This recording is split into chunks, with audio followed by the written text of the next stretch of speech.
আপনার পরশে রাসূল সাল্লাল্লাহু আলাইহি সাল্লাম যখন হিজরত করেছিলেন তখন সফরসঙ্গী কে ছিলেন?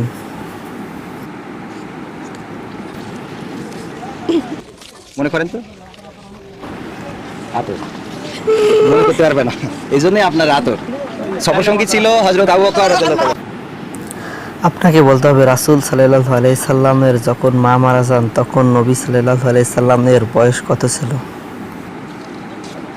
নবীজির যখন মা ইন্তেকাল করেন তখন নবীজি সাল্লাল্লাহু আলাইহি সাল্লামের বয়স কত ছিল? 6 বছর। হ্যাঁ? 6 বছর। শিওর? শিওর। হ্যাঁ, আলহামদুলিল্লাহ। কালাস 6 বছর। এই যে কাছাচ্ছে। আপনাকে বলতে হবে নবী সাল্লাল্লাহু আলাইহি সাল্লাম এর দাদা আবু মুত্তালিবের মৃত্যুর সময় নবীজির বয়স কত ছিল? কি বলেছেন আবার? নবীজির দাদা মানে মা মারা গেলেন 6 বছর বয়সে, তখন দাদা আল্লাহ নবীকে দেখভাল করতেন। তো দাদা যখন মারা গেলেন তখন নবীজির বয়স কত ছিল? স্মরণে নবীজি সাল্লাল্লাহু আলাইহি সাল্লামের বয়স ছিল 10 বছর।